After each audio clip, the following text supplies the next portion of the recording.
आज हम पढ़ेंगे क्लास 10th का जो अवतल और उत्तल दर्पण है उसकी किस प्रकार से चिन्ह परिपाटी होगी। चिन्ह परिपाटी क्या है उसके बारे में हम देखेंगे। पिछला जो हमारा वीडियो लेक्चर था उसमें हमने क्या अध्ययन कर लिया था। पिछले वीडियो लेक्चर में हमने अध्ययन कर लिया था किस प्रकार से अवतल दर्पण है उसका निर्माण होता है, किस प्रकार से उत्तल दर्पण का निर्माण होता है, तो उसके बारे में हमने अच्छे से वो अध्ययन है वो कर लिया था। और साथ में ही कुछ महत्वपूर्ण हमारी परिभाषाएं थी, तो उन महत्वपूर्ण परिभाषाओं को भी हमने वो अध्ययन कर लिया। तो वो महत्वपूर्ण परिभाषाएं भी आपको वो ध्यान में रखनी है। तो अभी हम पढ़ेंगे आज वो है हमारी दर्पणों की चिन्ह परिपाटी, दर्पणों की चिन्ह परिपाटी। ठीक है कि दर्पणों में किस प्रकार से चिन्ह परिपाटी होती है। चिन्ह परिपाटी पढ़ने से पहले हम यहाँ पर दो इंपोर्टेंट बातें वो पढ़ रहे हैं। वो सबसे पहले जो बात है वो है कि बिंब सदैव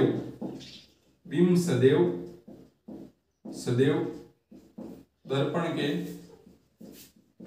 बाईं साइड में रखना चाहिए। साइड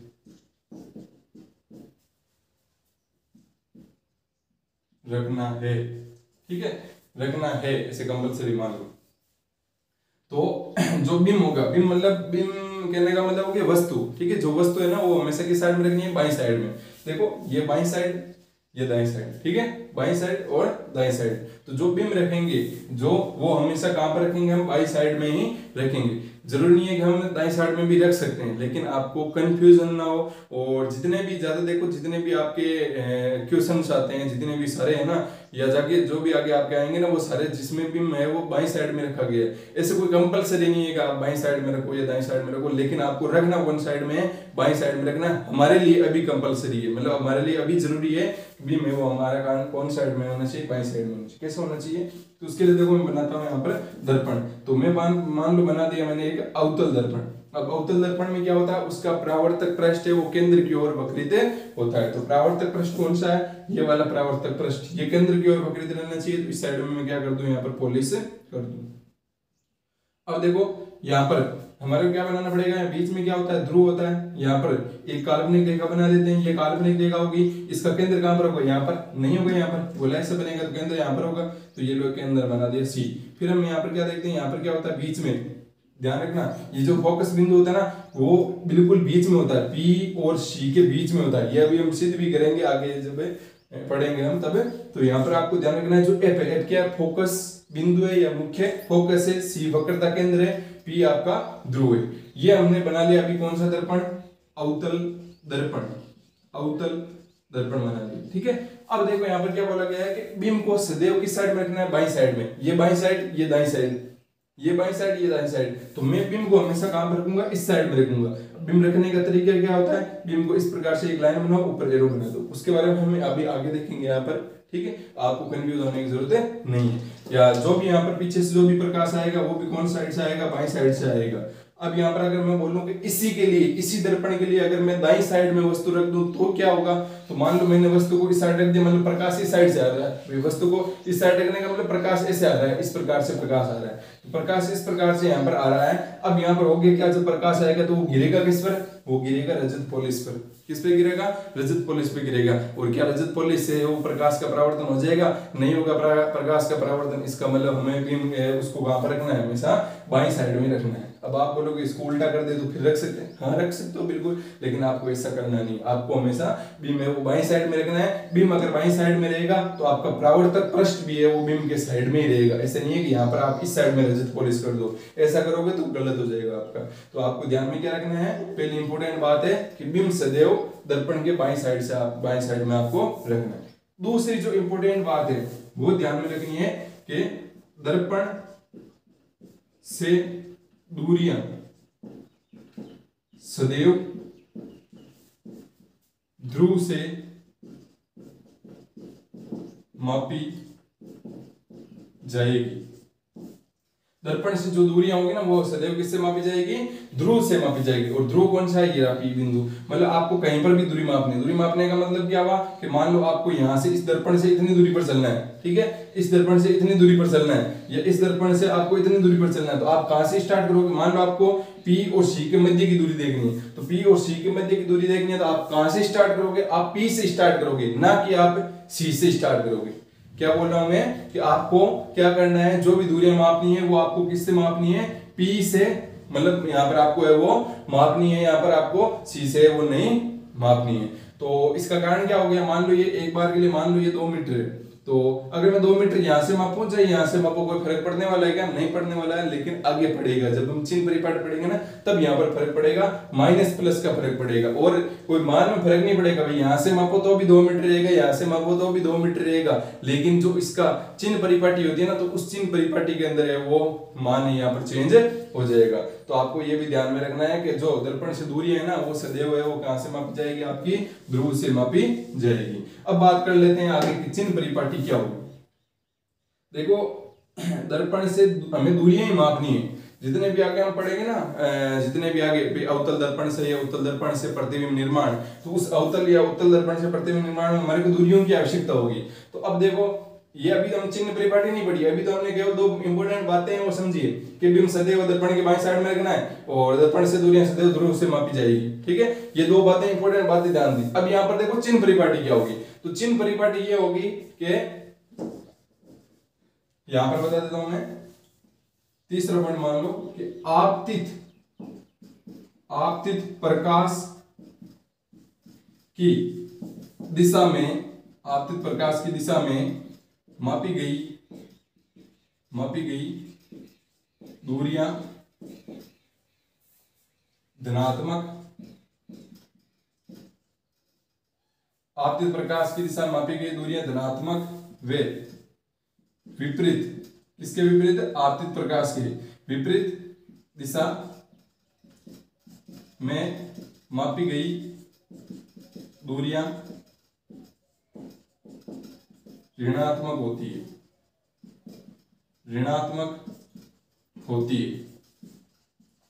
ये बात आपको ध्यान में रखनी है। क्या ध्यान में रखनी है कि आपतित प्रकाश की दिशा में जो भी दूरियां मापेंगे हम, तो वो दूरियां हैं वो आपकी धनात्मक होनी चाहिए, अभी देखेंगे समझेंगे क्या बोले जा रहा है, और विपरीत दिशा में जो भी मापेंगे वो क्या होगी, आपकी ऋणात्मक दूरियां होगी। अगला जो चौथा पॉइंट है वो ये कि मुख्य अक्ष के लंबवत मापी गई दूरियां धनात्मक, लंबवत ऊपर की ओर, ये भी लिखना है, ये बहुत इंपॉर्टेंट है, ऊपर की ओर, ठीक है, ऊपर की ओर दूरियां धनात्मक, और मुख्य अक्ष के, वही सेम बात, मुख्य अक्ष के लंबवत नीचे की ओर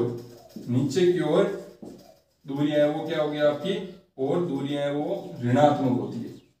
ये अभी जो लिखे हैं ना वो सारे पार्ट अभी हम समझेंगे किस प्रकार से चिन्ह परिपाटी हो रही है। तो ये आपने अभी समझ लिया होगा आपको, ठीक है। तो अभी मैं इसको मिटा देता हूँ और फिर से वापस से डायग्राम बना के आपको समझाता हूँ कि इनका मतलब क्या है। तो देखो अभी हमने ये दर्पण बना लिया, अवतल दर्पण वापस से बना लिया हमने, अवतल दर्पण, और ये हमारी मुख्य अक्ष होगी, ठीक है। और उसके बाद में ये हमारा ध्रुव हो गया, ये हमारा यहाँ पर सी हो गया वक्र तक के अंदर, ये एकदम बिल्कुल बीच में वो फोकस है, बिंदु या मुख्य फोकस हो गया, और ये आपको पता है ये क्या है, मुख्य अक्ष। अब देखो दूरियां कैसे मापेंगे। एक तो आपको बात में ये ध्यान रखनी है कि दूरियां हमेशा है वो कहां से मापी जाएगी, आपकी पी से मापी जाएगी। मतलब पी को है वो आपको क्या रखना है, यहाँ पर मूल बिंदु रखना है, और मूल बिंदु से ही दूरी यहाँ पर मापी जाती है, ठीक है। तो अब देखो हमने क्या बोला है कि जो आपका बिंब होगा वो हमेशा कौन साइड में रखा जाएगा, ये इस बाईं साइड में रखा जाएगा। इसका मतलब वस्तु हमेशा इस साइड में रखी जाएगी। वस्तु अगर इस साइड में रखी जाएगी तो यहाँ पर देखो मान लो इस प्रकार से एक वस्तु को हमने रख दिया, ठीक है, वस्तु को, ये वस्तु है, इसके ऊपर अगर एरो लगा दूंगा तो ये वस्तु बन गई, ठीक है, वस्तु या बिंब बन गया। अब इस वस्तु से वो क्या आता है, प्रकाश आता है, इस वस्तु से क्या आएगा, प्रकाश आएगा। इस प्रकार से मान लो यहाँ पर प्रकाश आया, ठीक है, तो ये प्रकाश आ गया मान लो। अब यहाँ पर देखो प्रकाश किस प्रकार से आ रहा है, प्रकाश किस साइड से आ रहा है, प्रकाश ऐसे आ रहा है भाई, यहाँ पर वस्तु यहाँ पर रखी हुई है, बैटरी मान लो यहाँ पर रखी हुई है, तो बैटरी से प्रकाश ऐसे आएगा ना, ऐसा आएगा ना बैटरी से प्रकाश। तो कहने का मतलब आपका आपतित प्रकाश की दिशा कौन सी है, आपतित प्रकाश की दिशा ये, आपतित प्रकाश की दिशा कौन सी है, ये यहाँ पर बना देता हूं मैं, आपतित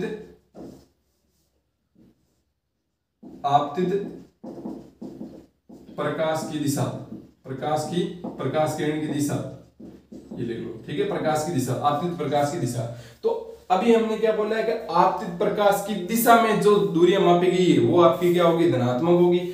अब आपतित प्रकाश की दिशा में दूरियां कैसे दूरी आपको यहां से P से शुरू करनी है। अब मान लो आपको P से वो देखना है कि वस्तु कौन साइड में, भाई वस्तु इस साइड में रहेगी ना, तो हम P से वस्तु की साइड में आएंगे। तो जब हम P से यहाँ पर वस्तु की साइड में चलेंगे तो यहाँ पर देखो P से मैं चल रहा हूँ ऐसे, भाई दूरी मापनी है तो मेरे को P से शुरू करना है, तो मैं P से स्टार्ट होकर यहाँ पर इस प्रकार से चल रहा हूँ। तो देखो आपतित प्रकाश तो आपका है वो इस प्रकार से और मैं चल रहा हूँ इस प्रकार से, एक दूसरे के क्या है, विपरीत है। आपतित प्रकाश इस प्रकार से, मैं ऐसे चल रहा हूँ, इसका मतलब एक दूसरे के विपरीत। और अभी हमने यहाँ पर लिखा था कि आपतित प्रकाश के विपरीत दिशा में जो भी दूरियां मापी जाएगी ना वो होगी आपकी ऋणात्मक। क्या होगी, ऋणात्मक। मतलब विपरीत रहेगा ना वो क्या रहेगी, आपकी ऋणात्मक रहेगी। तो इस साइड में जो भी दूरियां होगी ना वो क्या रहेगी, आपकी दूरियां ऋणात्मक होगी। क्या होगी, दूरियां ऋणात्मक होगी।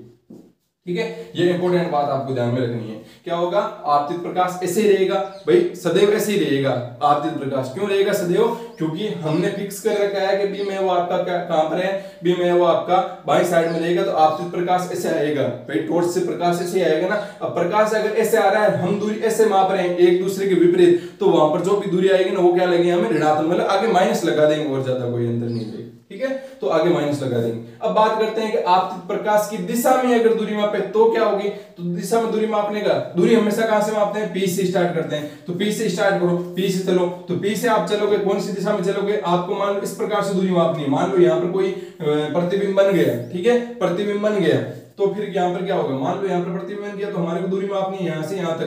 तो हम P से शुरू करेंगे, यहाँ से नहीं करेंगे शुरू, P से शुरू करेंगे। तो P से शुरू करेंगे तो हम ऐसे चल रहे हैं, और आपतित प्रकाश भी कैसा है, ऐसे है, हम भी ऐसे चल रहे हैं, दोनों एक ही दिशा में। इसका मतलब जब भी आपतित प्रकाश की दिशा में हम दूरियां मापेंगे तो वो क्या होगी, धनात्मक होगी। तो इस साइड में जो भी दूरियां मापेंगे वो क्या होगी, आपकी दूरियां वो क्या होगी, आपकी धनात्मक होगी, दूरियां धनात्मक। ये इंपॉर्टेंट बात आपको ध्यान में रखनी। एक और बात यहाँ पर जो हमारा चौथा पॉइंट था, क्या था कि मुख्य अक्ष के लंबवत, भाई लंबवत कैसे हो सकती है, या तो ये लो, तो मुख्य अक्ष के लंबवत ऊपर की ओर दूरियां जो भी मापी जाएगी ना वो धनात्मक होगी। मतलब इस साइड में जो भी दूरियां होगी ना वो होगी आपकी धनात्मक। क्या होगी, धनात्मक। और मुख्य अक्ष के लंबवत नीचे की ओर दूरियां वो होगी आपकी ऋणात्मक। ये लो, बस इतना आपको ध्यान रखना है और ये आपकी हो जाएगी चिन्ह परिपाटी।